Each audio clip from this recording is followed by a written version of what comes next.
It is the way it is on KTN Sunrise Live this morning, and Martin Mutua is back. So you can guess all the mischief that's back, which is why we always start out the show seeming like we're high on something, actually. So here we are again. It's that time of the week. We discussed the politics over the last 7 days, and my, haven't our politicians and elected leaders been very busy, including the president and the deputy president. Weren't we awake early in the morning on Friday? Up in, it's freezing cold at State House, isn't it, guys? It's just, it was something else, that cold. I'm still feeling cold this morning. It was nice weather. Yeah, you like the cold, don't you, Martin? That's why I think there needs to be a lot of hangouts there and a lot of bashes to warm up the place. Also, according to Martin, the weather had nothing to do with actual climate things. It had to do with the place.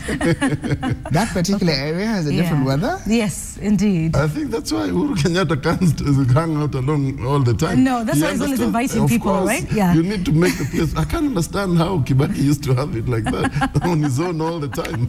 Yeah, we'll make sure we crash State House a little bit more often over the next few weeks. I think there's been, musicians, artists, editors. I mean, you name it. There's been people, at White House, State House quite recently. I don't know why I keep calling it the White House. I'm watching too many American films. But it's painted white. It's painted white. Oh yeah, okay, there you go. And the functionality and mechanism now is going the Western way. There you go. And that's what we'll be talking about. Lots of that and everything in between. So do send us in your comments on Twitter, anything you'd like us to handle. The Twitter generation, we're calling on you this morning. Kenyans on Twitter. At Yvonne Okwara, at KTN Kenya. You can also send us an SMS. 8040 is the number. Please leave us your name and your location while you do that. So let's kickstart it then with most recently what happened on Friday. So we're at State House and he's released his new communication strategy, and it's a little different and it's no longer the PPU and we have a new person in charge. What do we know about Manoa Esipisu, who's the new State House spokesman? Well, I've known Manoa for a long time. Actually, even when he was working at the Standard here.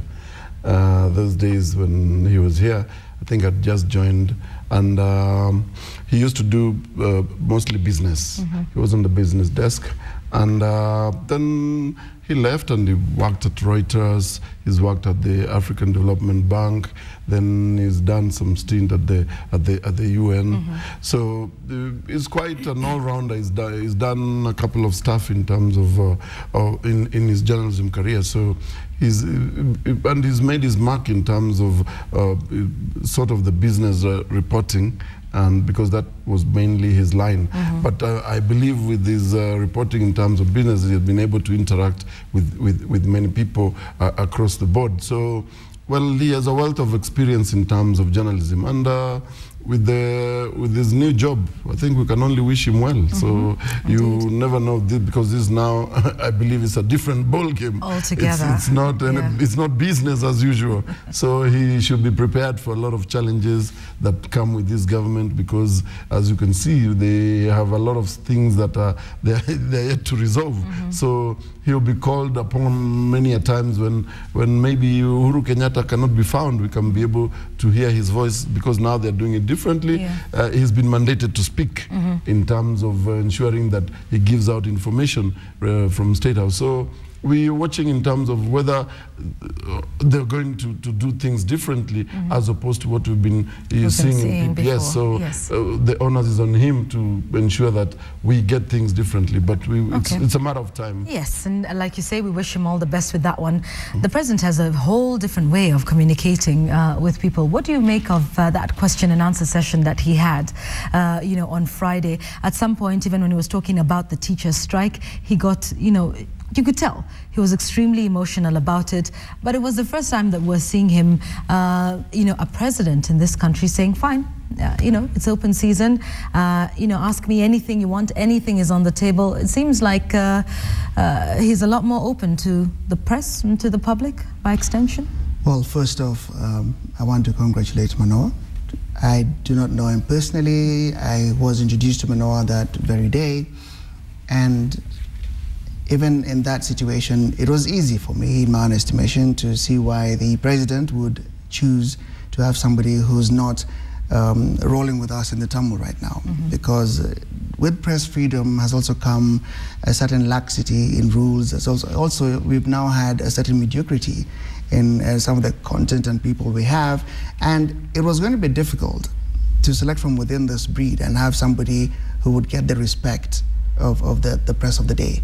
So for me, I think it was very clever of the president to get somebody who's outside of this pound, so that maybe he can be looked at differently. But first off, I think it's a good thing. It's a new style of communication. We now have a spokesman. I wouldn't want to imagine to see him speak is to mean the president is missing, or to see him speak is to mean the president doesn't want to communicate with the country. For me, this is now the opportunity to close the gap, where I said it makes his troops very uncomfortable that the president always has to be the one to step up front to speak and address certain issues. Now, if Manoa is going to be the one speaking up there, we have a certain buffer between what the final decision is on an issue. Allows his troops room, wriggle room, and they can do a few things here and there, and we can see a sequence of information coming out, and we can then see where the urgencies are and what weight is being put on certain issues. We did say insecurity is not dependent on the rolling out time of the manifesto. It has to be done now. So yes, it's a new style of communication. The Q&A was fantastic. I think it was, in my estimation, that was Uhuru Kenyatta's day. It was the president's day out. No one can take that away from him. And in my estimation, it was a successful outing. It was a do that was well thought and well rolled out. And whatever it was that looked like a hiccup is one to give lessons for the next event or for the next interaction. And Macharia Gaido set the pace very articulately. He rolled out issues very articulately, and there was no doubt in the president's mind that this is what he has to respond, interact, and rise up to. Certain things did go on that I think I'll pass in terms of what I thought of some of the things that went up there. But yes, for me, it was a very successful day for the president.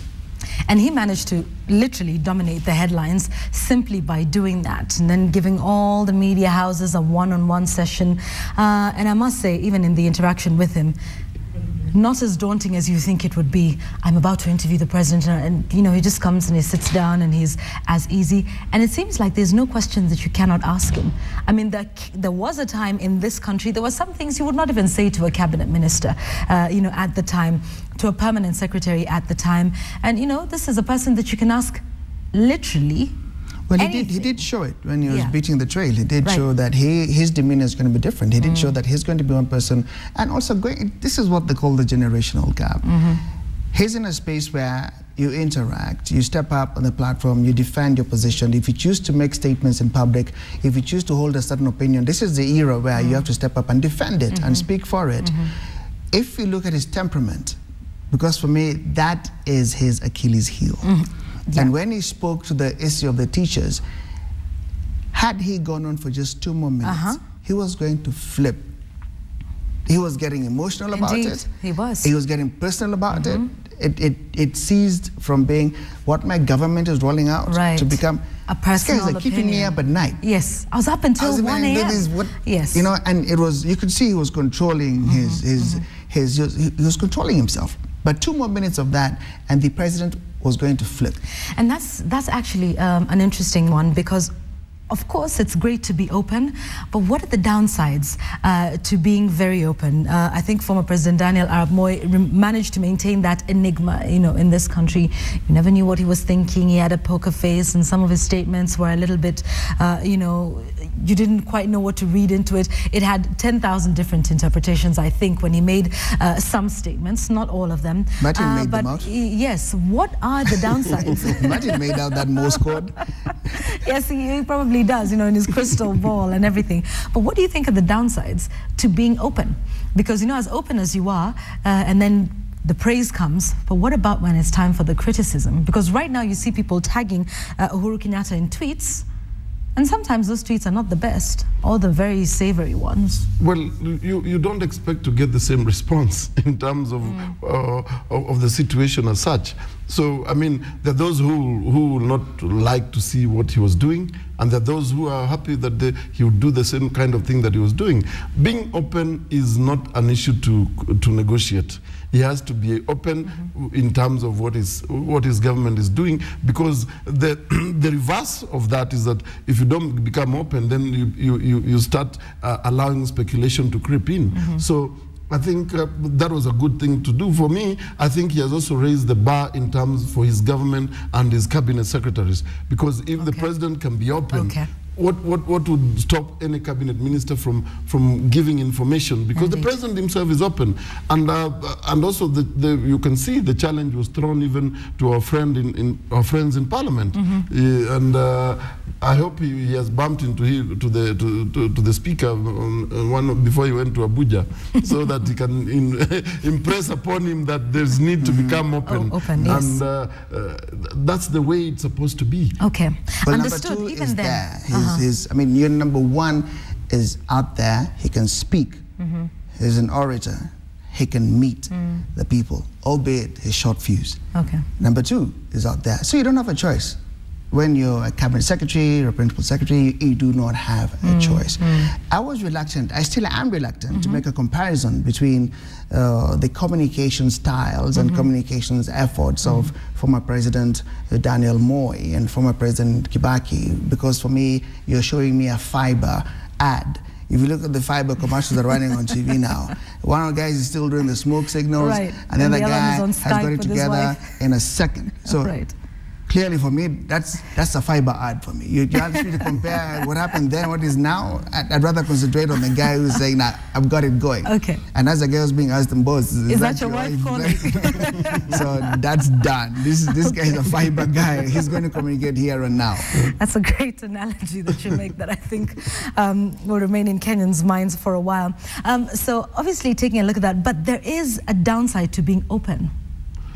Well, although that is what we're saying is the way to going, but you know, there's a way to learn to manage yourself, for example, in times of crisis. Absolutely, but I hope you're not going the way that they're supposed to amend the act so that they can we'll get to that in a moment. No, we'll get to that in a moment. Martin.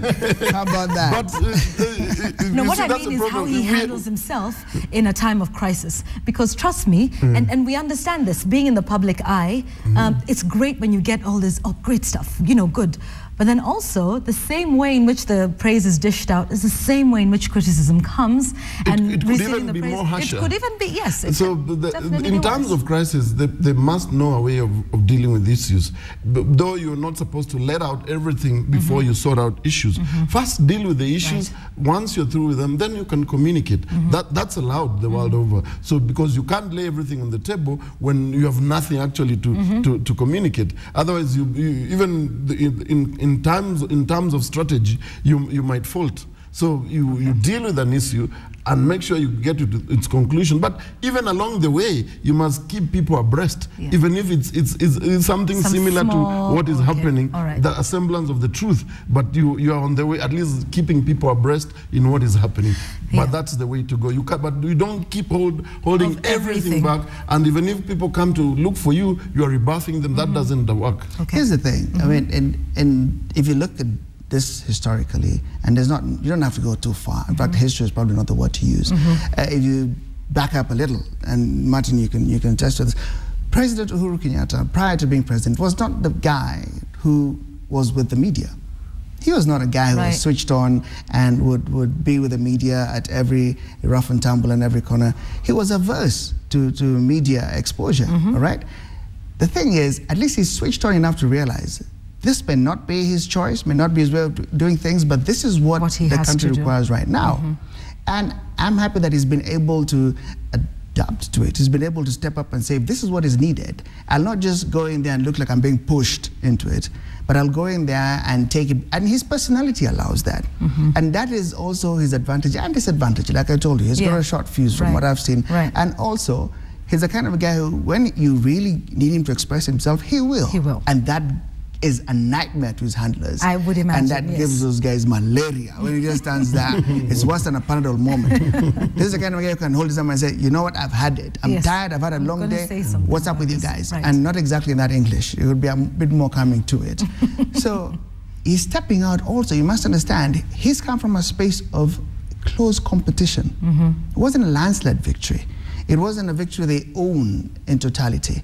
It is still being discussed in terms of close shave. Just got there, barely beat the line. So one of the things in any situation like that, when you're caught in that space, you've got to go out there and win the confidence of the citizenry.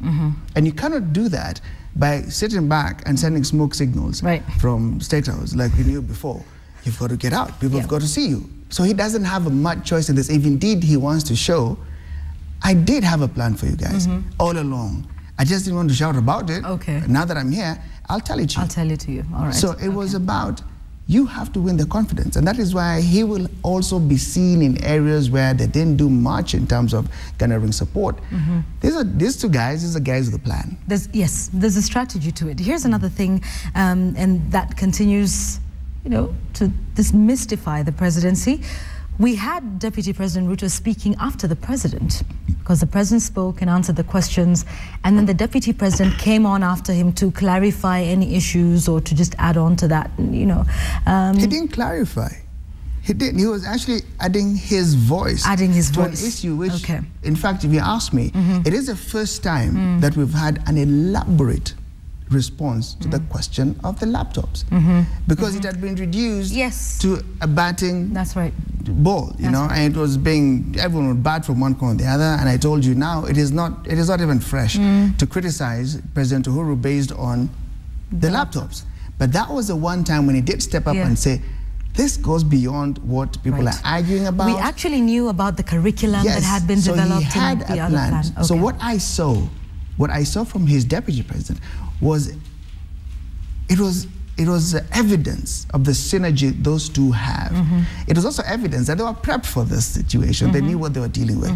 And he could trust that if my deputy is going to pop up from behind me after I'm done, say something sensible. He will be lending voice to what I've said. Because the worst thing that could happen, and we saw that blunder once when he came in and spoke after the president, but clearly he's a very fast learner from what we've seen. So the thing that he did was to say, as my boss is saying, this is what we discussed.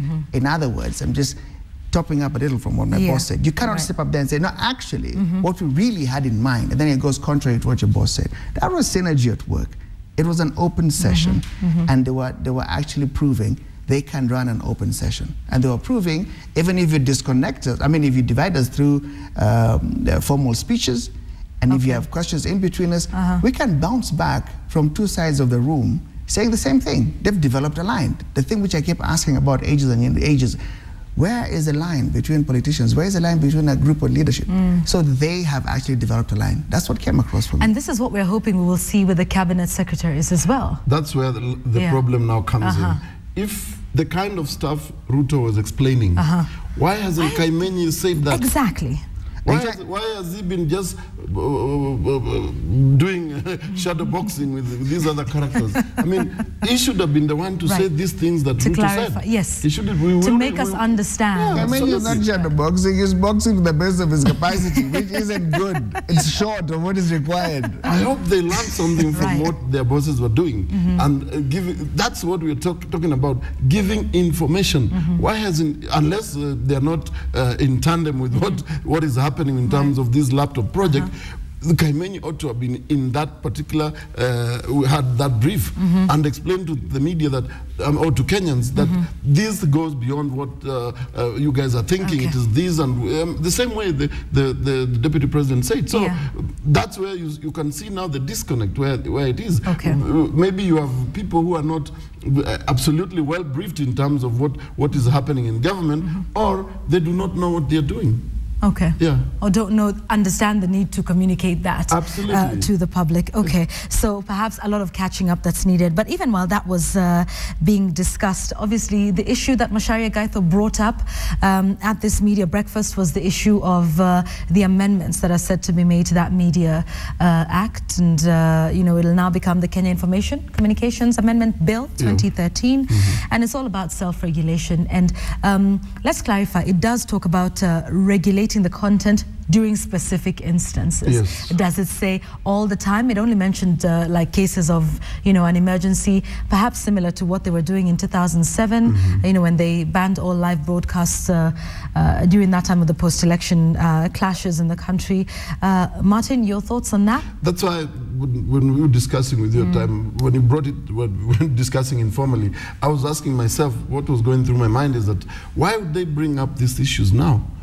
Are they foreseeing a situation where they're going to crash and there will be a state of emergency and they will need to regulate the media or something like that? Perhaps it's a contingency? Anything is possible. What Though contingency? we hope that it will not come to that. You put a contingency by having a focus and a projection in terms of what you foresee. Maybe there will be a lot of stuff that are going to happen and this country is going to go into a turmoil. That's a wrong message and perception you're creating but in Martin, the public. Isn't it practical to think of all scenarios, the best and the worst, and to prepare for the best and the worst? Absolutely, I have no problem with that, but it depends on how you're doing it. If you're doing it in secrecy, then it begs the question that something is amiss here. So, but I was encouraged by the fact that Matiang'i, the information secretary, said that there will be more consultations in terms of ensuring whatever content goes into that amendment, even the media practitioners will be consulted. I hope that is going to happen. They're going to engage us so that we don't get ambushed with a law that is not compatible with what we are doing. What would your solutions be, Martin? What would be your alternative to some of this one? You disagree with that particular clause that says they should be able to regulate content during such instances. What would be your plan B or your alternative? We've had this, the law as it is now does not envisage that in times of crisis the media is going to pop up and maybe broadcast things that the government does not want. I think this is informed by what happened in 2007, because after the bungled elections, you saw the media was relaying everything sort of raw, if we put it. I mean, live, both back and forth between government and the other side. So to many, they believe the belief is that is what could have triggered the clashes that we had. But I mean, people are entitled to have information, because if you stifle the views of the opposing side, it means you will only be giving the government side an advantage in terms of what they're saying. Yet the people who are aggrieved, they will also not have a voice. So I think my take is that if we truly have we have nothing to hide, if we have a government that is going to run to its full term without any idea or any fear that they're going to get into a dive, then they ought not to have any fear in terms of whatever is going to come out. Your solution is that the media can regulate itself Absolutely. At times in times of distress in the country? That can happen. I don't think it's something that it's very far-fetched from us. There's a way, if we sit down and talk about it, we can see how it can happen. All right. Louis? I don't think the only incident that drove this kind of discussion is the unfortunate post-election violence scenario. It could be a good springboard to use if somebody wants to step into the mechanics of how the Kenyan media wants. I see a situation where there's a sense of proactive behavior from this government.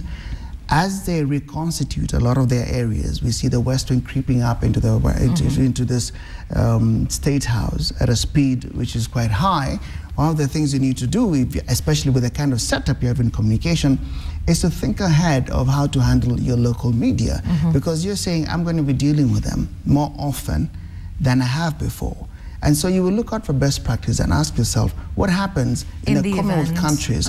How do they deal with the media? Because you cannot have an entirely autonomous, independent media that does what, when, how, whenever. Now, they may not have had the best approach to this issue. As Martin says, maybe the interaction they promised will be able to tweak it and sort of make it look reasonable and acceptable. But there is no government in the face of this earth that wouldn't want to be able to call the shots when push comes to shove. So they're looking around and saying, what's best practice? For me, that is one of the areas of push. The other thing is, like I told you, the president has been averse to media. He's not one of those guys who would say, I know them, let's deal with them. I mean, I look at him coming out to meet the media. By the time he's splashing on his aftershave, he's actually going, I got it, I can do this, I can do this, I got it. They're not going to weigh me down, you know, as opposed to the deputy president he's done this, he's done the rough and tumble. Right. He's not afraid of the media, he's not averse to the media. He could actually roll up and say, how many of them are there, okay? Who's sitting out there? And I'll be out in a minute. They have a different way of dealing with the media. Now they're looking to harmonize that. So I see proactive nature in this. What needs to be looked out for is what is the end product. I wouldn't get too excitable about it right now, especially as Martin said, there's an invitation to participate, unless the secretary lied. Unless the Secretary of Information lied, then I'm not going to run a fever on account of that. Right. There's room to find out what the end product will look like. Do you think that in some instances the government should have control over the information that goes to the public? Of course it should. Okay, all right. Let's move on from that one then and talk about the government itself and the bad scorecard that we got. We've been bad children as Kenyans. We're the 4th most corrupt country in the world. And the most corrupt country in the East African region. Transparency International released this last week. What are your thoughts on this one? We're doing extremely bad, you can see, and it's not something that we need to celebrate. Even as government opens up, there are those who are behind the scenes making sure that things are not going the right way. Is there a country we can deport Transparency International to? Maybe we can start from there. We can actually start to say how they're foreigners, huh? Yeah? Deport the whole lot. A case in point, you can see there are some, we've been writing about these appointments to the Teacher Service Commission. Right. That thing has been riddled with a lot of controversy. Look at even the people they've shortlisted for interviews today. One of them was rejected by Parliament, but he has found his way in there. And it's like there's a move there's fighting all over to ensure that certain people do not get certain position. But Parliament, in its wisdom, went through this report when it was presented to them, and they rejected it on the basis of you had commissioners who fared so poorly, but they were brought up. How did they find their way up and their names were brought to Parliament? That doesn't make sense. The chair who had been proposed, Dr. Lydia Nzomo from KIE, now KIC, whatever, she fared very well, but there was a move to ensure that she doesn't get that position because people claim that there were allegations that of whatever nature that had been filed with anti-corruption, but allegations are just allegations, and Parliament thought that this woman was being denied a position. Yet there are characters who had been propped up to be able to take that position. Parliament rejected, but the interviews that are being done today, the people who are rejected have been brought to be interviewed. So if you can do issues like those ones, I mean, what other stuff don't you... The perception amongst Kenyans is that literally every process that takes place in this country is corrupt? Absolutely, and they cannot be further from the truth in terms of that perception. Louis, you want them deported? So, transparency? It's just a thought. Now that we're on deport mode, yes, even though some are finding their way back, you know? How ridiculous is that? I know, right? Yeah, we'll get to that in a moment. Well, seriously, look, we like to sit back as Kenyans and say, they're corrupt, they're doing this. But hey, how innocent are Kenyans of this corruption? That's right. Okay? Kenyans cannot actually, of good moral standing, stand up and point fingers at this government because they have been the willing partner. They have jumped into bed with this government, even when there's no bed. We can lay on the floor. It's fine. I mean, any chance for me to be the government's lover, it's okay. Under a table will do. Because it is not a country where if you want to run a perception index, you do not, I mean, an index on the indicators of corruption. Yes. You don't have to set out our wonderful and renowned guy, Muhammad Ali and John Allen Namo. They don't have to go dig up stuff. are screaming billboards. Look at the things Martin is citing. You don't have to go too far to find them. There are people occupying positions of leadership which are not due to them. And with such impunity that the worst term we've had in this country lately, this accept and move on rubbish, actually applies to a lot of the things we do as Kenyans. Right. This is the village thief. Okay, so maybe he won't steal from our CDF. We'll take him. This is a guy who's been in court for false tenders, fake papers and ABCD. Well, then maybe when he's a minister, he won't steal from us. Look at how we argue in respect to the people wanting position. Right. We are still the citizenry that celebrates theft, crookedness, impunity. The very first reason where somebody would do something wrong in an open and democratic society, what do you think it is? It is for the confidence that I can still do this and take a stroll into City Market. And people will say, habari mkubwa. And I can walk into the stadium when Harambee Stars is playing and I'll be cheered widely, like part of the team. As long as that is still possible, who is going to make it impossible for corrupt people to be comfortable? Who? When we embrace them, we celebrate them, we give them position of leadership. We don't get, you know, we're not averse to somebody who comes and is sitting in front of a committee and the lists, the charge sheet, you know, reads money, embezzlement, abuse of office. What? We're like, well, he's well exposed. Maybe that's the fellow we need, man. He knows how these things work. And you know, he's really well exposed. And part of the job is level of exposure. Hang on, here's a good one. Let's put him in office. And it reminds me of what happened, if you recall, when Justice Bosire had that tribunal into Goldenberg.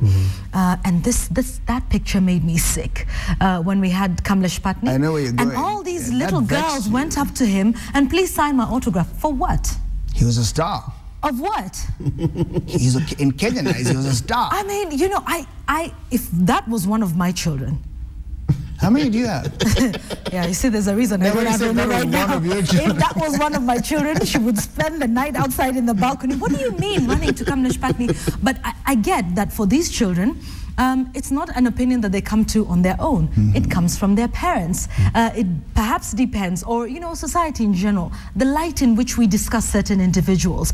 Oh my goodness, he was able to pull that off. Wow, that was amazing. As long as we don't get angry enough, as long as it doesn't vex us, as long as we are not sufficiently upset about corrupt individuals, and they build churches for us, and they build schools, and we celebrate them. And those very children you're talking about, go and dance for them, and put on stuff on them. And things, yes. How will it end? It's the more reason this government should ensure that we have a properly functioning anti-corruption authority. Right. It's which in itself now has issues with its constitution. Let's get there. I mean, the position of the chairs. We've not had a chair for since when? Since last year. And since the last government. In court, you know, Martin, trying to get that. There's something I cannot comprehend. Why isn't Parliament pushing for that institution to be strong? It has. That's where everything starts. I mean, but it's for their own good. It's a no-brainer. Yes, it's for their own good. But that institution continues limping, and that's why they always caught up in, we cannot do this. We can only throw this ball up in the air. Does it seem and who grabs it is not up to us. They don't have a chair, and nobody's as concerned as they should be over this issue. These are issues that, I mean, the whole process told actually in Parliament. And when Parliament made a decision on the kind of move that they were dealing with, then the same process went to government and installed again at the Attorney General's office.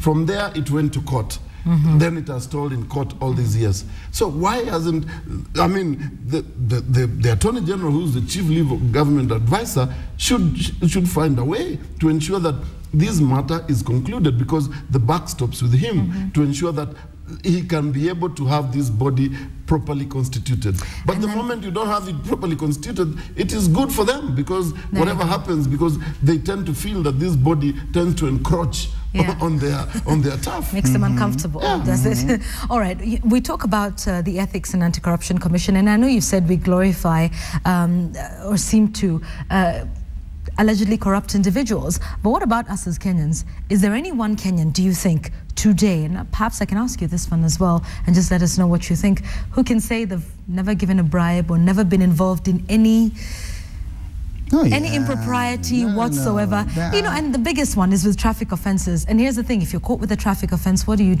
say you don't have time to go to court. Why don't you tell the guy to? There are very solid, upright Kenyans. It's just one of the things that plays out there.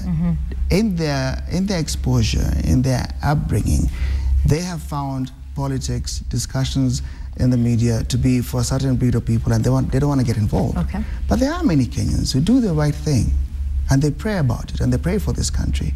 From whatever persuasion they are with regard to the God they pray to, they do the right thing. And some have even taught their children the right thing.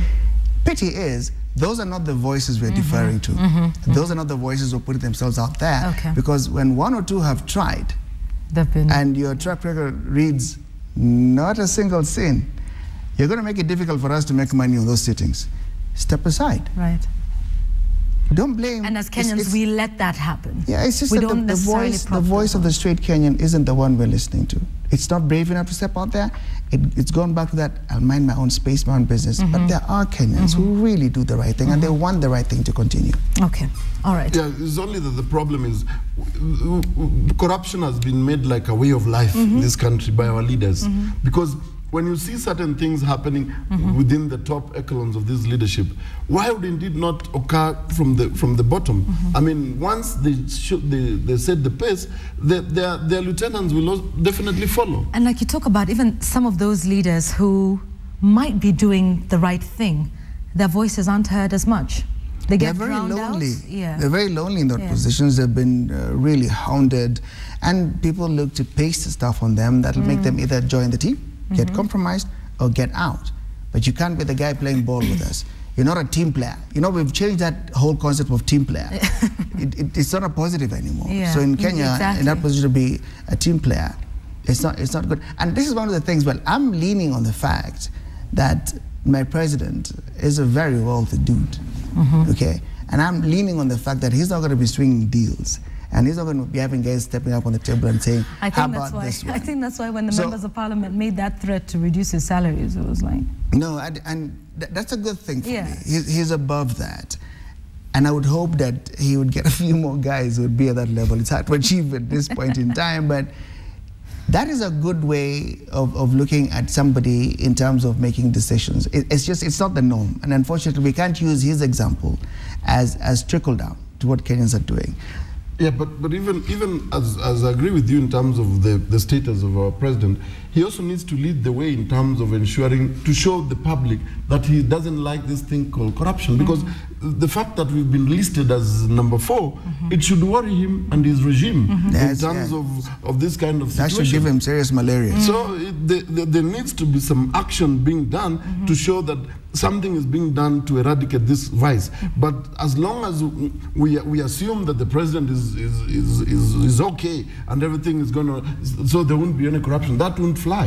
He has to lead the way and ensure we see some action, even if it's first streamline the anti-corruption authority, ensure that, lead the way and ensure that that body is properly constituted. Secondly, ensure that characters who have the habit of poking their hands in the till of the taxpayers' money are dealt with. And if we see 2, 3 senior high-ranking fellows being shoved into the gallows, we will be sure that this regime is serious with fighting corruption. But as long as things stand the way they are, I don't think we might even overtake the other countries and go. Well, Martin is right to the extent that gone are those days when we foolishly used to have conversations like, oh, the President Martin is not bad, it's his guys, as if his guys appointed themselves. Right. So now, if he's such a good fellow, he needs to understand it can't fly unless he can send that message downwards. We're no longer the fools who thought, actually, it's not about the president, it's these guys who are around him. Now we are aware, this is an information era, we are aware, if there is somebody of dubious character around the president, he has been fully appointed with the knowledge of who he is or she is. Okay. And that has to stop with the president. Okay, indeed. The buck does stop with him. Okay, let's take a look at some comments that are coming in. Justin Opio, you say the media is the people's watchdog. It's there to expose any excesses by the government. I'm saying no to media regulation. Regina Nyaboke, you say, I hope you will discuss the threat by court to boycott future elections if IEBC is not overhauled. And that's, I think, what we should talk about right about now. If you take a look at the front pages of the dailies, this morning, it's all about that boycott. And these were statements that were made by former Prime Minister Raila Odinga. Before I get to you, Louis, because I'm sure there's going to be something interesting there regarding this one. I think your take on this particular issue can be well predicted on this one. Martin, what do you think? So he says it's the most corrupt and inefficient institutions in Kenya in recent times, and that they will boycott future elections, including, I think, the Star. I believe that's on the front page, that's saying they will also consider boycotting this Makueni by-election to allow IEBC and their competitors to have their way. What do you think about these latest statements by the Prime Minister, former Prime Minister? It's not a good sign. When you have that kind of situation, it sends a very, very wrong signals in terms of how we are managing issues. And definitely, I think even we discussed some time ago about IEBC. They've made a mess of themselves in terms of they have not even come out to explain on how they messed the last elections, because they conceded that their equipment failed, and they never came out to tell us how they failed, on what basis did this happen, because we threw in a lot of taxpayers' money to the tune of several billions, and nobody has come out to tell us where what has happened, and how many months are we into this year. I mean, several months after this government was constituted, and Isaac Hassan is quiet and ensuring, I think, he's enjoying himself. Maybe he went on honeymoon or something, but he needs to come out and tell us what is his body doing. So and the way they handled even the Makueni thing, you can see it is creating a lot of rubble. How do you say that this document was stolen from us?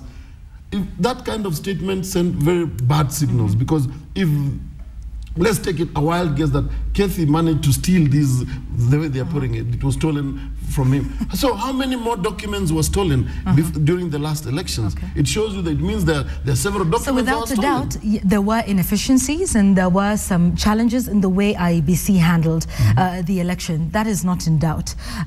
Over the former Prime Minister's call to possibly, and let's just say possibly, because someone might come out and deny that this was actually a statement that was made, to boycott the elections and the Makueni by-election to begin with. Already, I think they have made statements to the effect that they will not go into the next election with this IEBC. So that's why I'm going. That's why I'm getting at.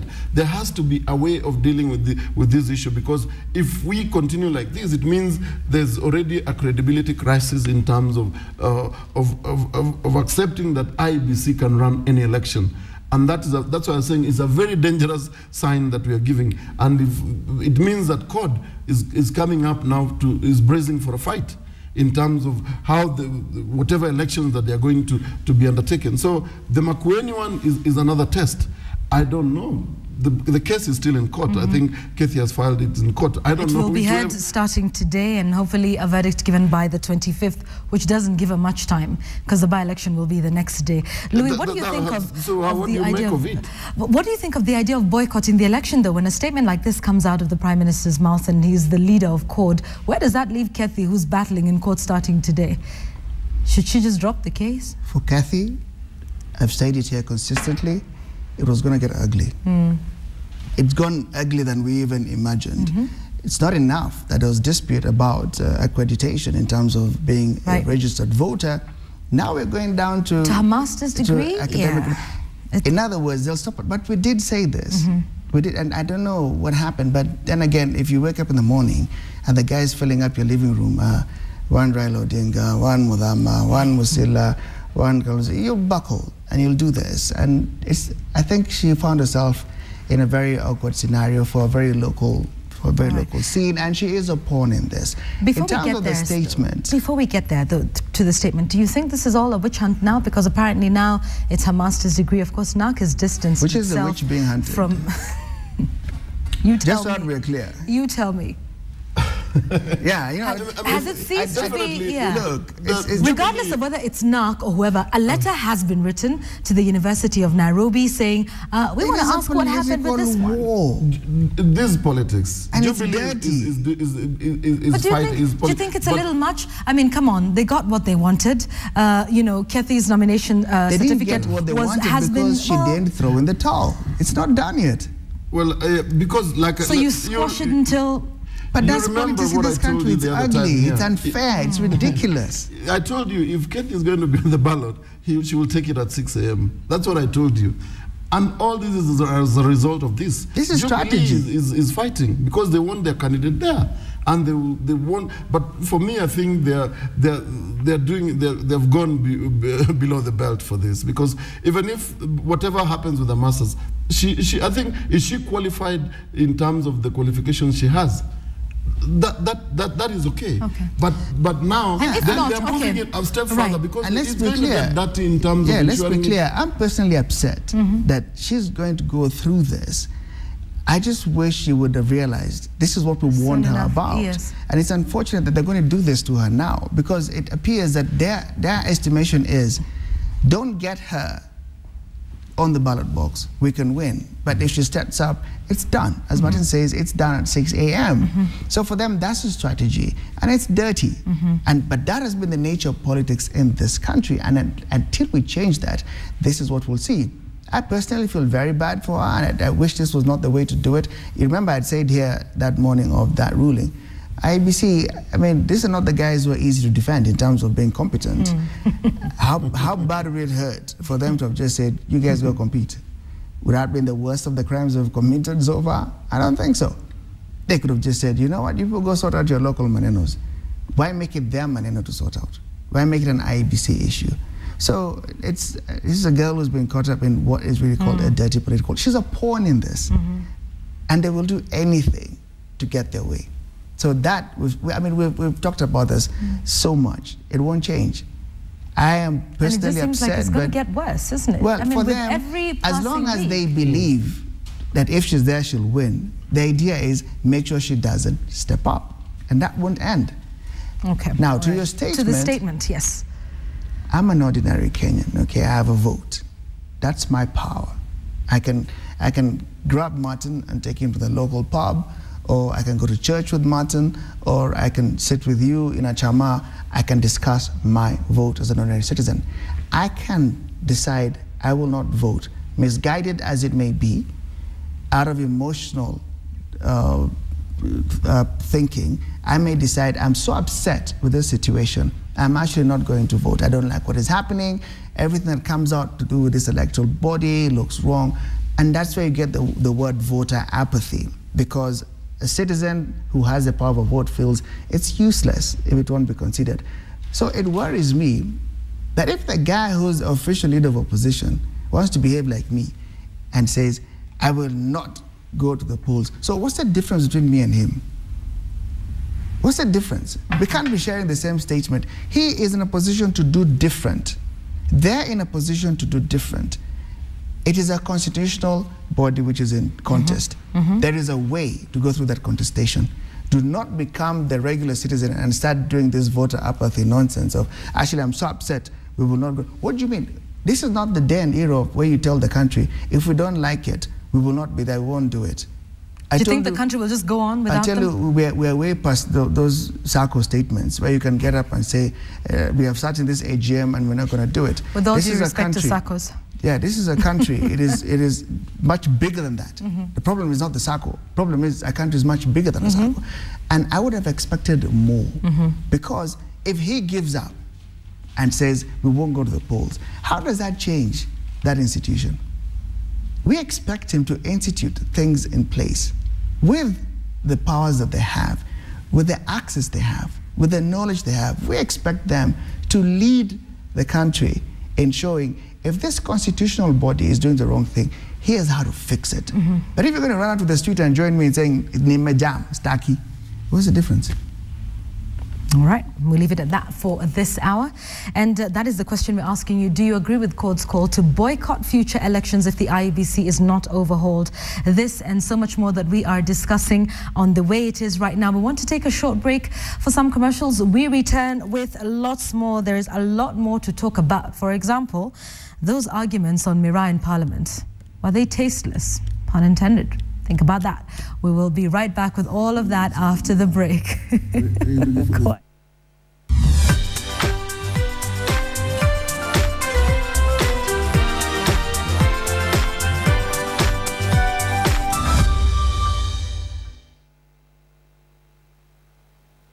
Coming up on Tuesday on the OLX Sell It Show with Eric Omondi. Have a seat. Thank you so much. So is this laptop you're selling? Hi. I just came back to bring your pen. Hi. I brought back your handbag. I'm going to show you Hi. exactly. Hi. Just bringing back your hairband. Everything sells, everything sells.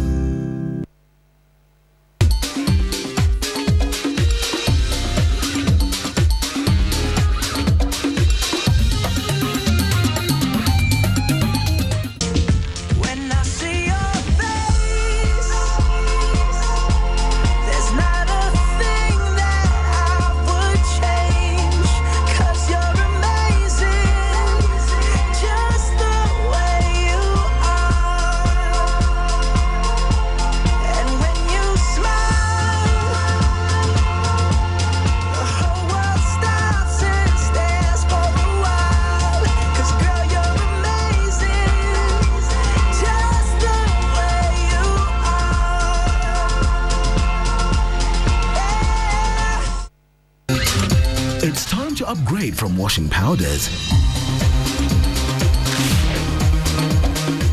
Get Powerboy Proactive Liquid Detergent. Upgrade your washing today.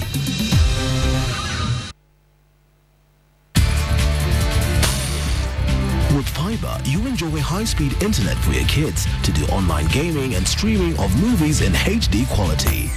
To get fiber connections, please call 0711 054 100 or 020-397-5100 or email fiber@jtl.co.ke. Enjoy fast uninterrupted downloads with speeds of up to 100 megabytes per second. Fiber, powered by Jamii Telkom.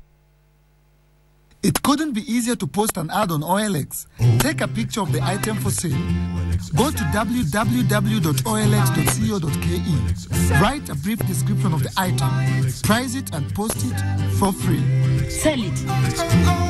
Everything sells, everything sells.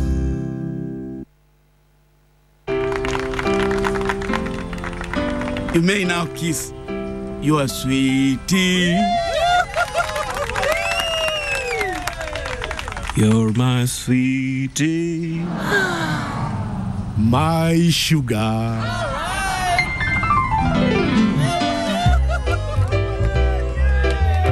My baby, My lover. So honey, Honey. let me hold you. let me hold you. Let me love you. Love you, love you. Forever.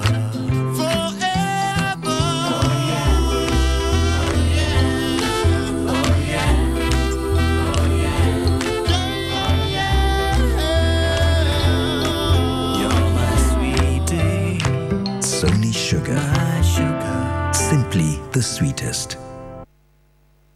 Alpha Grain Millers introduces Kifaru maize flour, the best grade 1 maize flour, high quality, affordable, and absolutely delicious. Kifaru maize flour is available in all supermarkets and dukas countrywide. Get it in packets of 1 kilo, 2 kilos, 5 kilos, 10 kilos, 50 kilos, and 90 kilos.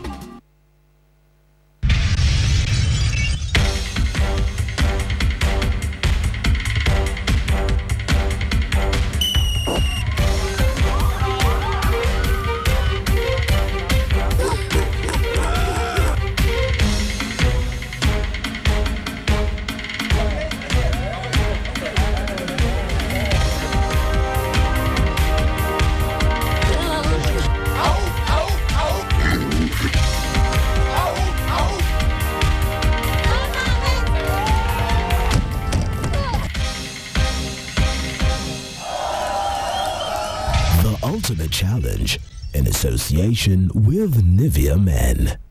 It starts with you. Looking for an update on all lifestyle matters including fashion, beauty, health, glamour, food, decor, relationships? The time when the child is most impressionable. They're like a sponge absorbing everything. The Mid-Morning Show has something for every woman and even the men. It's not only an avenue for inspiration, but great music as well. The Mid-Morning Show, the Women's Daily Handbook, brought alive on your screens, Monday to Friday from 9 a.m. only on KTN. Are you sure of a real dad? In the current issue of the Nairobian, DNA test reveals billionaire did not father 5 of his children. And a new study shows it is likely that this is a common trend in the city. 30% of men in Nairobi could be raising children fathered by others. And experts warn of an explosion in the use of sex enhancement drugs as women force young men to use them. And find out why new Gor Mahia coach from Uganda hates matoke and loves Scottish beer. You can only find this and much more only in the Nairobian. Don't miss your copy. Think Business Limited and Standard Group present the Insurance Awards 2013 supplement. We invite all the players in the insurance sector to participate in a special supplement showcasing winners as well as the best performing companies in this sector. In this pull-out, we unveil the crucial role that insurance plays in securing Kenya's future. We showcase how the awards are encouraging competition, prudence and stability. How we did it, winners tell their story. To participate, contact Collins on 0728 407 954 or Simaloba at standardmedia.co.ke. Coming soon, exclusive to the Standard.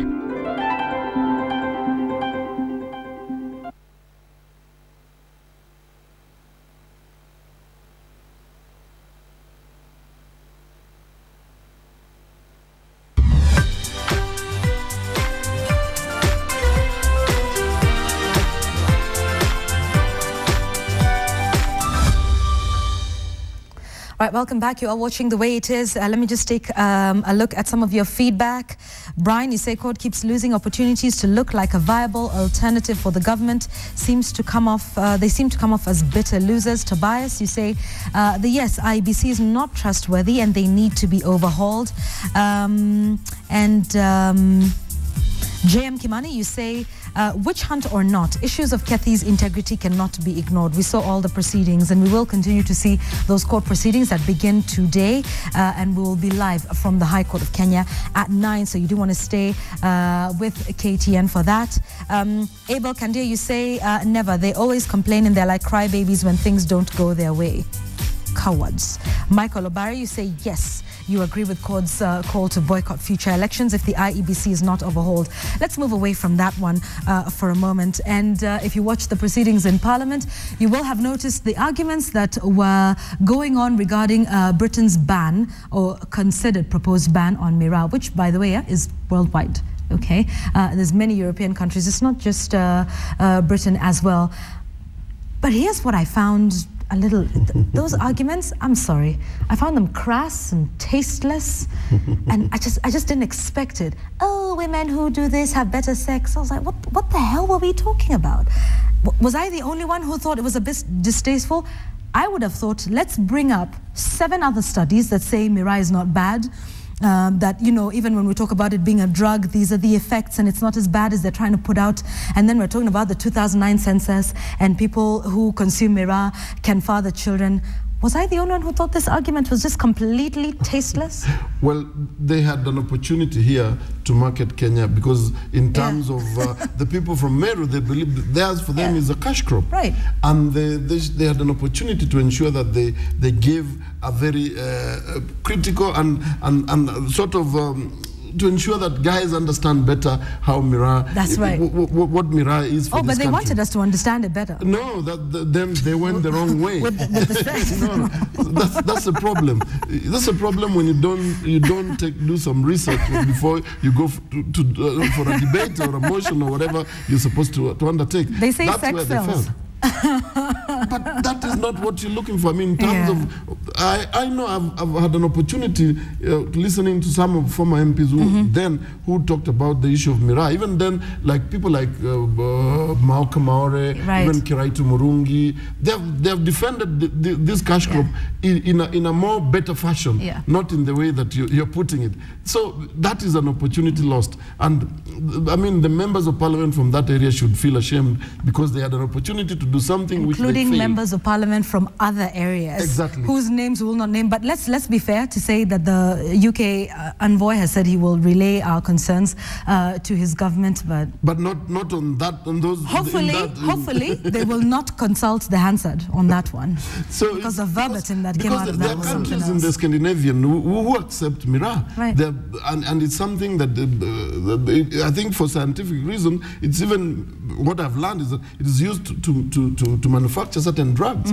So on that aspect, that's the kind of argument they should have been putting forward, so that they ensure that these are some of the stuff go there. But it's unfortunate. I can't say no more. And by the way, don't get me wrong, there's nothing wrong with those sort of activities. The Schengen visa, more liberal and more amenable to these kinds of situations, that Britain will react to, or that Britain will make a statement and we will react. Yes, we do have a special relationship with Britain, so yes, we are aware of what they're saying. Now, with regard to the courthouse drama that you were enjoying, that soap opera that was Pamela on that day, the only thing I can say to this is a sad, sad reality that our leaders are a reflection of who we are. That's right. They felt that they were speaking to their audience, whom they understand, whom actually woke up at 5 a.m. to put them there, so they can speak like that.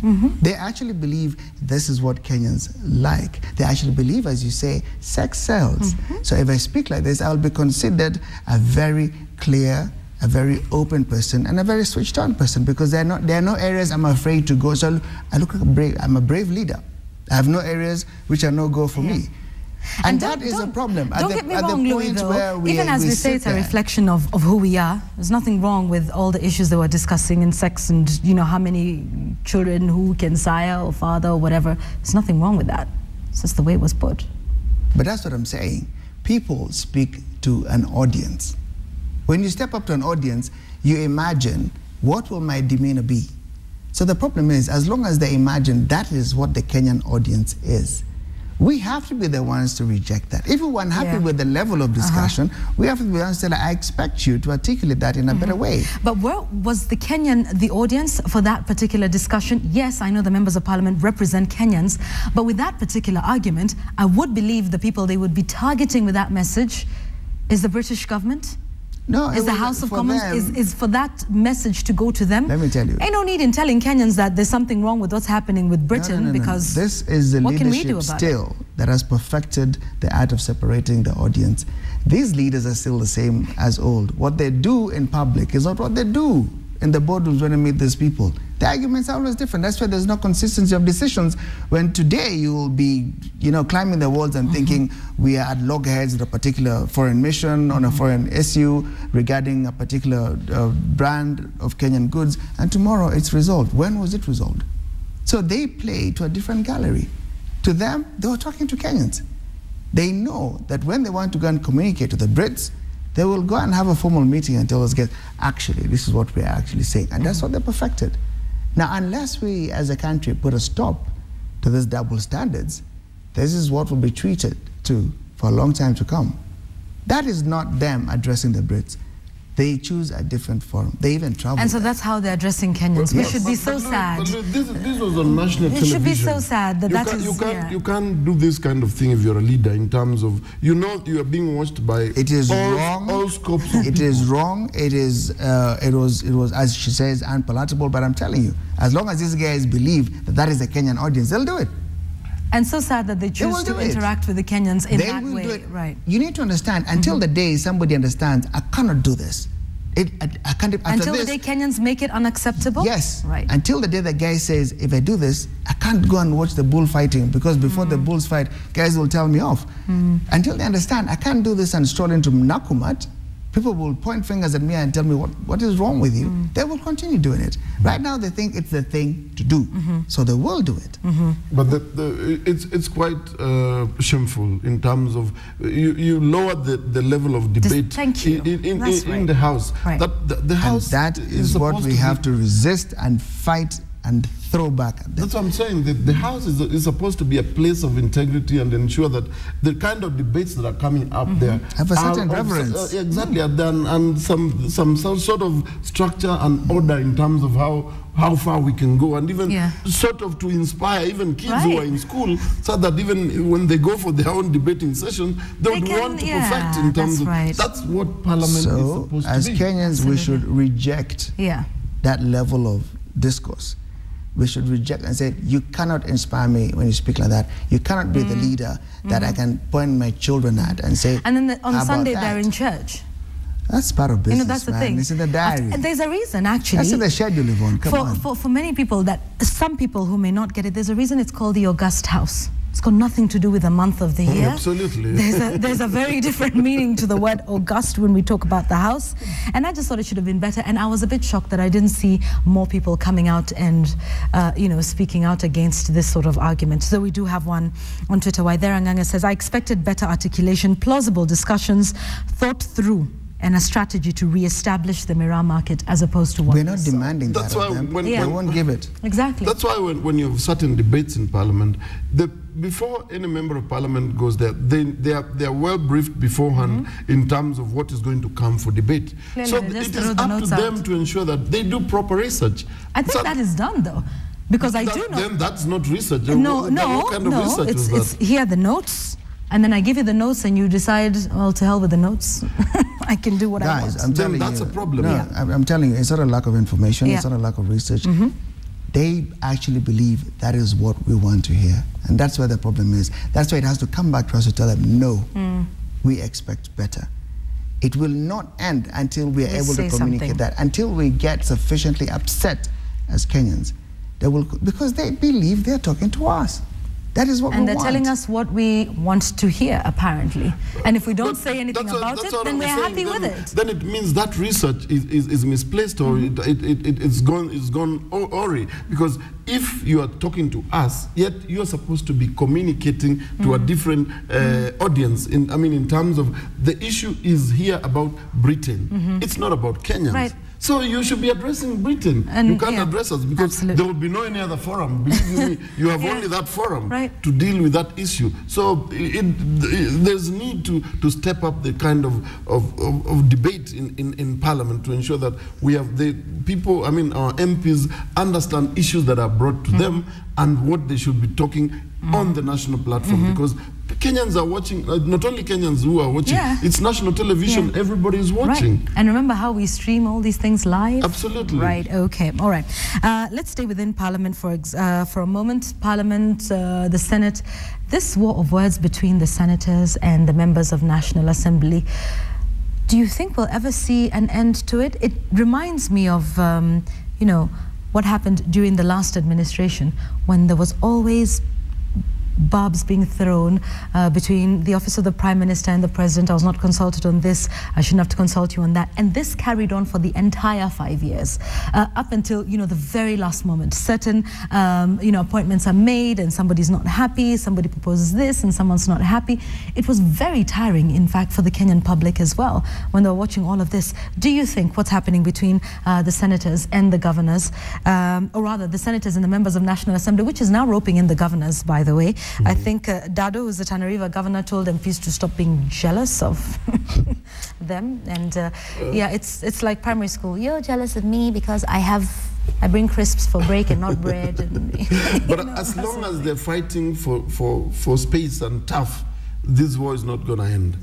And that for me is a worry, and it's not something that is looking good, because we've put an argument here before, both houses are being controlled by the Jubilee government because they have the majority. I asked the other time, why wouldn't these people come? Because they meet every other time. And both speakers were put there by actually Uhuru Kenyatta and William Ruto. It's not that you can say that they won those seats competitively. No, they were placed there by William Ruto and Uhuru Kenyatta. So why is it so difficult for Uhuru Kenyatta and William Ruto to put Ekwe Thuro and Justin Muturio on one table and give them directions? Unless they're the ones who are giving different directions for them to, conflicting information for them to operate differently. Because they can whip them. I'm not saying that the would be talking about the executive involving itself in the work of the legislature. Not executive per se. Right. We're talking of party leaders. Party leaders, yes, okay. Right. Because they are not there by default. Right. These are just delegated responsibilities by William Ruto and Uhuru Kenyatta for these two guys. So they can be placed on a table. And so for me, whatever happens within, when they speak in different tongues, for me, I take it, all this is coming up from their own party because they are the ones who are controlling the two houses. They can be able to do it. It is possible if the president and the deputy president want it. But if they don't want it, it will stay like that because the Senate, if you can see, Ekwe Thuro is from URP. Justin Muturi is from TNA. So these are two, for me, it's a coalition government that is running both houses. They have this arm on this side and the other on the other. So if they are able to come down and agree, it is possible to sort out the mess that we are seeing in the Senate. But for me, if we are seeing this more going on, it means that's the way Jubilee wants it to happen. Well, for me, a bit of the rough and tumble is good because the information does come out, but I agree with Martin, the president has the power to pull the plug on this one before it completely goes sideways. There's a lack of information on certain areas in terms of how the Senate will roll out, the National Assembly will roll out. So there's a bit of shoving and elbowing and trying to get space and trying to establish their authority. To a certain degree, yes, that is good because also we don't want to, we were not constituting a choir. Yeah, that's right, to sing the same song. Okay, fine. We were constituting individual members of parliament and senators who have, hopefully, of good mind and wisdom, will educate this country on ways of the growth of democracy. Now, to a certain extent, you've got to let them ventilate. You've got to let them flex their muscles, but you've got to be able to show, even if not in the ways of old, where you'd set up and issue a decree, but we've got to trust, in the end, we've got to trust that as the president, and with your guy, the deputy president, you can actually pull the plug on this to the sector and put Kenya above this and say, right, you've had your moment. Okay, you've done your rough and tumble. Well, clearly you can't sort it out. Now here's the thing. Okay. That's what I would say about it. Right. And because all of this that's happening threatens to derail some sort of development, do you think? That with this that's happening, it's not just an argument of words per se, but it does have some implications? But you know, for those two also it's good. You have to understand they have a very selfish reason for letting these guys have it out. Okay. You know, sitting with guys in a boardroom and them pledging their loyalty is fantastic. They can do it at any time. Getting a guy in your office and giving him a brief and he gets up and says, consider it done, it's different. But when they're out there with the people they perceive to be their people, when they're in spaces they consider theirs to control, you want to see how they actually let it out. You want to see who's the guy I can actually depend on. So for them, they want this to happen for a bit because it kind of now shows them how to separate the guys they really need, the wheat from the chaff. They're choosing their team. These boys are in for the long haul. So you cannot truly understand the political ability of your people by constantly engaging them in the boardroom. You've got to let them go out there and see what is the messaging founded on. What is the messaging has influence, who has, and who can actually sway the thinking of the public. So to them, they say, is it still, they can still do this for a bit? Yeah. Let's see what Nani says today. And even then, like I said, that guy didn't do too badly. I said, yeah, we can use that fellow tomorrow. Actually, send that guy to speak to us at AU. He might help us. They've got to see what these guys can do. Absolutely. I think that Louis is getting it right. Is that they would also not want, because if you settle things out, then you will not know how... Who's more powerful, who can do Absolutely. what. It's what you were saying, if this is happening, it's because they're letting it happen. They're letting it happen. So they're enjoying the show. So they would want to see where do we gain our strengths, where are our weaknesses. So it's for them it's good, and because they don't want to... But to a point, hopefully. to a point at which now they say, okay, enough That is is enough. where we'll ban We've our established hope. between Louis and Martin, this guy is influence here, this one is influence that's what there. we're Now it's time to hoping, get that to they won't work. let it overrun. Okay, all right. Not letting it overrun. Let's talk about some implications as well of some of the things that are coming out. We know about the court case against Ruto and the ruling that was made by the judge. Obviously, he said Ruto was not involved in any fraudulent activity with that 100 acres land belonging to Adrian Muteshi, but that, you know, the land was acquired fraudulently and that it had to be given back, and there was a compensation of 5 million. Now, apparently, this is coming out, and it may or may not be true, but that his lawyers are mulling over whether to appeal this, and others are telling him, look, don't appeal it, give the land back, pay the compensation, let this matter rest. And then there's others who are telling him, well, this might have implications on the ICC. Absolutely. And you've got to appear to fight it. Your thoughts, Martin? He's in a dilemma because if you appeal, and if you appeal against it, and if you lose, and the Court of Appeal upholds whatever how far will you go? Up to the Supreme Court?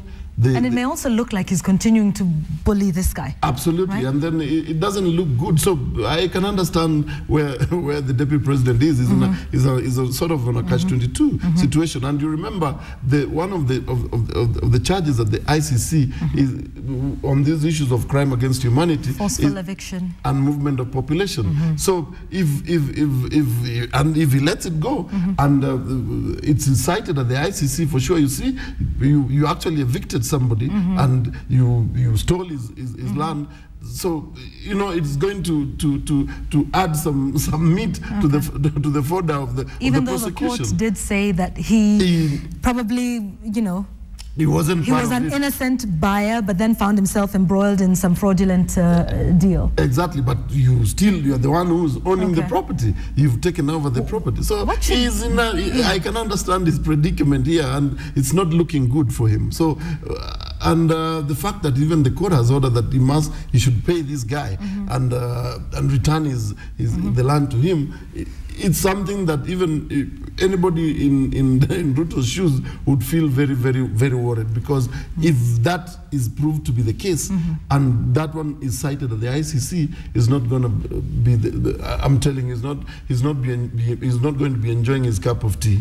Louis, my 2 cents of this is that he should just pay the guy off and let it go. Not because it's a fantastic decision to do, but if you wait it and look at what the greater cost would be. I believe if his people can show the competency of convincing the ICC court that, okay, the guy was just caught out as a bully, all right? It was not a scheme. It was not premeditated. It was not part of a great rollout. We don't have 10 such incidences, right? He was caught out as a bully. It happens sometimes when you're in a position of influence, but when that did come to him, everybody loves a king who goes back to the citizens and says, oh, I shut down your well by mistake. Not only will I reopen it, I'll even, you know, give you fresh rope and spaces for the mamas to sit around as they're waiting in line to fetch water. Everybody likes a leader who does that. And that to me would be his greater deed. Step back and show the citizens, if I came out as a bully, that's not what I meant to do. And I'm happy to compensate this fellow. Maybe my 2 cents is that's the risk you should run. And then depend on the competencies of your legal team. To tell ICC, it was isolated, it was one-off. Yes, he got mixed up, he's a guy in a position of influence. It could have happened to anyone or something like that. It was not part of a history of this kind of thing, and he made up for it. I don't know if that will help, but that's my 2 cents of that matter. Okay, all right. I think I would go with that. Yeah. Let him come out publicly, apologize to this guy, say, for sure, this is what court found out. I never knew about this thing. It was, even as the court has done it, and I abide by the court ruling. I pay off this guy, apologize to him, take back your land. And let it rest. Yeah, and let it rest. And then, yeah, you can explain. Because the court has found you are not culpable in the sense that you are not part of, you are not directly involved in having that kind of situation. Gives him a chance to also prove that when he says he will subject himself to matters of law, he actually will. Gives him a chance to prove that he actually respects the institution of the judiciary. So I think those are the pluses he would weigh, as opposed to the risks of the whole fact, the whole scenario that he's at The Hague is a risk as it is. Yes. So now is not the time to imagine, am I at risk? It's done. Yeah. You're there. He's in it. You've got to clean that up. Okay. All right, and this is one of the ways of making sure we do that. All right, we are running out of time now, and we've got to make way for that the court proceedings, in which Kathy Kilonzo has, taken the IEBC to court over her registration. So let's conclude our discussion today. The next 7 days, when we meet here next Monday, what do you think will be the big stories that will dominate the headlines over the next 7 days? Definitely, Jubilee will react to this, and will come out today and talk about it and sort of want to defend and, rubbish what the former Prime Minister is saying. That is going to take over. And the next 7 days, we also will be doing injustice if we don't talk about what is happening to our children. It's as if we have forgotten. We have also accepted and moved on. That should not be the case. No. We have children at home for the fourth week, and nothing has happened, and there's no light at the end of the tunnel. Who do you see blinking first in this one? Nut or the government? This is not an issue of blinking. It's an issue of finding a solution. This is not a chess game that you're trying to checkmate somebody. This is something that needs to be sorted out amicably. It's something that the government and NAT can find a solution. What do you think the solution should be? I do understand NAT when they say they don't want it in phases, because 1997 was all about phases. And before that was completed, we started talking about legal gazette notices that are no longer valid, and we're nullifying them. So you can understand, their feeling that, again, are you putting us through this again? And then 2 years from now, you'll start, annulling what was agreed and what was put to paper? If you ask me, I've always been consistent on this one. Pay the teachers out and forget about this matter. I understand the kind of explanation that was made by the president and his deputy at State House in terms of how this rollout is all about. But for me, I was saying, you can suspend this thing for 1 financial year and deal with this issue of the teachers and pay them out and forget about it, so that it does not keep recurring every other day. Just pay out and then now put a proper structure in terms of ensure that now SCRC is in charge of now these issues of salaries. But because you will have way past this thing, and then you bring SRC to regulate the future negotiations and stuff like that, it will be easy. Do it. Why we wouldn't be every other day talking about this? Because if we don't deal with it now, it will keep recurring. It will not go over. So pay the teachers off. This country has a lot of money that has been looted in this country. This country is wealthy. There's so much funds, but when it comes to funds that are to be looted, those ones will always be found. They are somewhere, stuck somewhere, and people will do deals and connections and stuff like that. Before President Kibaki left, the budget was about sort of 800 billion. Now we're talking about 1.62 trillion. Is it 1.2 or 1.6 trillion? So the budget is so high. It means this country is wealthy. It has resources, and I don't think we can fail to get money to pay teachers. Pay them out. For me, that's the only way out to go. Pay them, let the kids go back to school. All right. I know I've asked you this before and you said it shouldn't happen, but do you think now there'll be public fatigue with the teachers? It's going into the 4th week now. I believe Class 8 students should be doing their mocks probably towards the end of this month, if not next month. When you think about it, will we perhaps get to that point? The Kenyan citizenry is loud-mouthed and impatient, and they have reined into this issue now. For lack of more content in it, they then become fatigued to it. Doesn't mean it is resolved. I sense an irritation, an impatience creeping up in the demeanor of the Deputy President and the President of this matter.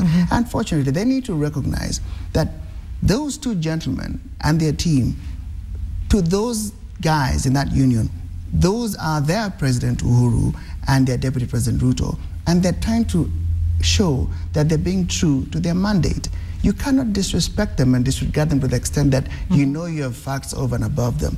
The kind of negotiation needed here is not just about who has a bigger fact and who has a bigger whip and slap the other guy senseless and who's going to blink first. It's not about that. This is a constituency you have to win over. You've got to rethink your strategy. Go back to that table. Show us your power to negotiate as a fresh leadership, because these people have something to prove. they also come from a history of failed leadership. They come from a history where Nato has had leaders who have failed them, who have grandstanded and buckled under pressure. And now they're saying, we won't buckle. It's a good thing we're pushing. The thing to do is swallow your irritation, even though it is difficult when you're playing ping pong. But it is a test of your ability to negotiate. And you cannot wish away this huge constituency. It is a test of how you engage with a public that is impatient, that has been downtrodden for years. It is difficult now, but you must understand that represents a huge number of Kenyans in the way that they have not felt attended to. And so they have to come back and win this argument. They've got to win it, not veto it, not crush it. See, there's a difference. Right. Don't crush it. Don't veto it. Win it. Take us with you. Take the conscience of the country with you. Win this argument so that the country can say, yes, they were sorted out. Then we can understand, because right now everybody is claiming we are the ones with the right facts. The government, KNUT are claiming. So that remains a problem. Come back and talk to them about it. Okay. It's the only way to win that story. Other stories that you see over the next 7 days? Well, apart from that, and unfortunately the Kathy story has to be there. I hope it'll get sorted out. But one interesting thing for me is I hope this week there will be a reaction to the way that this government has articulated their attitude towards taxation. All right? They're saying if Yvonne, Martin, and Louis go to Nakumatt, we'll tax you more. For me, this means finally somebody is kicking the middle class up from there, I can't say where, into action so that they understand what, in the words of a former Commissioner General of KRA, he said, the government is in charge of your taxes. You vote them in on the strength of how they will use your money. You don't like it, you have a reason now to challenge them. So finally, we're not getting the middle class to get involved in politics. There's no choice. Because it has been shown to you, it is your money I'm coming for. Right. So now you've got to stand up and say, hang on, why are you taking my money? And who's taking my money and who's using it? Yeah. So they can no longer sit back. So maybe now they will start to think about who they put into power. It is going to happen now. They're going to get involved because they were clearly told, and but I doubt if you've said this, never in the history of this country has the government actually separated so clearly and said, it is your tax I want. Yes. I'm coming for it, and I will raise it if I have to. And you're going to feed your neighbor. Everybody else, that's right. And this is actually exactly what the Deputy President said to me when I interviewed him on Friday. He said, you know what? The people that buy flour and that sort of thing from the supermarket is not everybody. The people who are the low income are the ones who, you know, you get your flour and, you know, you have your Mugorogoro and you go to the Posho mill and you get that, but that's not the person is targeting. Yes, I did say that word, Mugorogoro. What else is it called? Gorogoro. Yes, exactly. Oh, I said it in my mother tongue, so it sounds a bit... But you know... It sounded... Yeah, because you see, the thing is there a word for it in English? Because the middle class don't do that, right? Do they? Many of them. But me, I'm fighting because me, I eat siaga dunga, so... You're the Siriako. Me, that's what I eat, so I think there's a problem with that one. I don't buy anything. But for me, I want this week to see the conversation where finally the middle class is being slapped into action. Okay. They can no longer say, what's happening, man, let's sort it out. We will no longer vote by remote control, where we wait in the evening to watch 7 o'clock news and say, who put that bugger there? Now you're going to get involved because you've been told clearly, I'm coming for your money. In fact, now the Unga tax protest that we're seeing may not necessarily be for the person, you know, who earns a low income. They've even removed VAT yes, on Unga. Yes, it would be the middle class that would start to say, items. Okay, right. And you're the guys who are you're going to feed your neighbor. It has never been said so clearly and loudly by a certain government. We're coming to get you to feed your neighbor. So now you're going to be questioning, who is this guy who's causing me to feed my neighbor? Why is he coming What's his after story? my money? Right. There's the thing. I love that, absolutely. Well, the issue is to create awareness in terms of how your taxes are also spent. You must take charge to ensure on how you must know how the government spends now your you're going to get involved. And you must get involved to ensure the kind of leader you put there is a leader who's going to put up policies that are geared towards development of the economy and your economy particularly by using the money that you give out. So that should have been the case from the word go. Everybody, you know, when people start talking about politics, it's like it's a preserve of some people. Right. It ought not to be. They're the ones that go out and vote. They're the ones that queue. They're the ones who go for political rallies, who question their leaders. Right. Politics is our way of life, and everybody must get involved. And because you must, when you choose a leader, that leader is going to take charge of the taxes that you're giving out. So, do you want to see your taxes being thrown away or being looted right and center, and you're doing nothing about it? That ought not to be the case. Indeed. Look, I mean, very quickly, we were talking about, what, 100 days? We've discussed why it's not a viable argument to have, and plus, minus, divide, whatever we said. But here's the thing.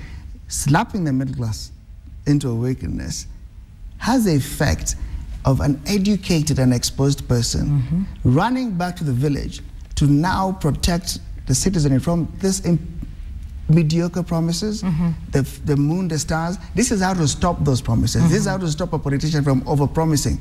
Because when he does that, what do we do now? The middle class laughs. They say it in comedy, they exchange fun about it. They say, can you imagine what that fool said? And they leave it at that. But now, if they watch television and they see a guy saying, from tomorrow, all this place would have electricity and what, he runs away and says, you can't vote for that guy. It's not going to happen. It's not true. He can't do it. And then you'll be asked, how do you know this? Because it would mean... the conversation that we've missed for all these years will start to be had. Okay, all right, indeed. Some very good things that are happening in the world of politics, and some not so good, depending on which angle you take a look at it from. Thank you both for being a part of this discussion every week that sets the agenda, by the way, for discussions, as well as newspaper articles. Did you read Prendo Panga's article yesterday? Oh yeah. Guess who sets the agenda for that one? It's definitely Sunrise. You didn't read the paper yesterday. Did you see her going You didn't there, read the paper Martin? yesterday. I had to. Come on. Yeah, you know. Did you see her do that? I'm allowed to. Everyone toots their own horn once in a while. I mean, you know, the Jubilee government is tooting its own horn, saying they've done well for the first 100 days. I'm well past 100 days, but I can still toot my horn. Can I? You do know that conversation of Twitter bombed on you the other time when you were in Paula. I did tell you something which you two couldn't come back from. And now you're clever enough, you do want Martin involved in it. This tweeting thing and the speed of tweeting and the speed of action. No, well, yes. We remember that conversation. All right. Perhaps not so much, but thank you. Luyachena Martin Mutua. On the way it is on Sunrise Live this morning and every Monday, so that is what to look out for. We will be live, by the way, from the High Court, where Kathy Kilonzo has taken the IEBC over their decision to revoke her nomination to be able to run in the Makueni by-election. Those hearings begin today. They're expected to be concluded by the 25th. We will be live at KTN. That's at 9 o'clock, so please do stay tuned with us. Thank you so much for joining us. Thank you for your feedback as well. We will see you again tomorrow. Bye-bye.